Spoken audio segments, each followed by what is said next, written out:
मोरा सैया जी हो मोरा बलमू जी आए आधी रात को जिया धक धक करे। मोरा सैया जी आए आधी रात को जिया धक धक करे। कैसे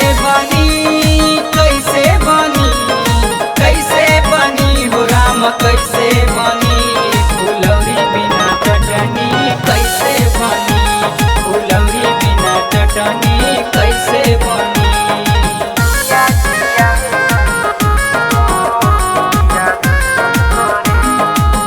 बालू मिरिया में गवना करवला हो गवना करवला। चढ़ली जवनिया पे यारी चलवला हो यारी चलवला। बालू मिरिया में गवना करवला चढ़ली जवनिया पे यारी चलवला।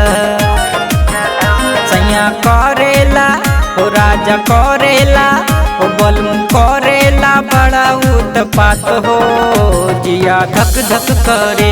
मोरा सैया जी आए आधी रात को जिया धक धक करे। कैसे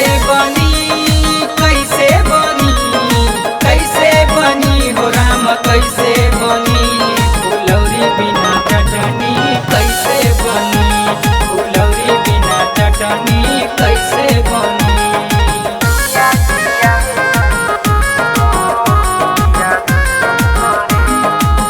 सारी सारी रतिया चिपकल रहेला उठवा के उठवा से चाटल करेला। सारी सारी रतिया चिपकल रहेला उठवा के उठवा से चाटल करेला। उता हो गईले बड़ा बदमाश हो जिया धक धक करे। मोरा सैया जी आए आधी रात को जिया धक धक करे। कैसे बनी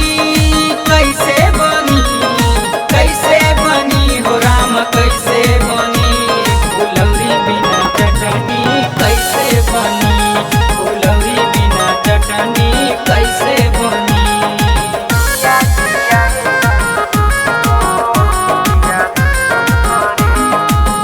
भइल सवेरा राजा हमरा के छोड़ा राजा हमरा के छोड़ा। गोर गोर बहिया के चूड़ियों भी तोड़ा राजा चूड़ियों भी तोड़ा। भइल सवेरा राजा हमरा के छोड़ा गोर गोर बहिया के चूड़ियों भी तोड़ा। निर्मल हो गईले रवि हो गईले अमृत हो गईले बड़ा बदमाश हो जिया धक धक करे।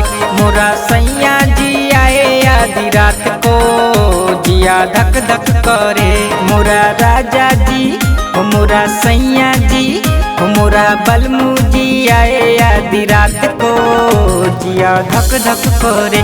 मोरा सैया जी आए आधी रात को जिया धक धक करे।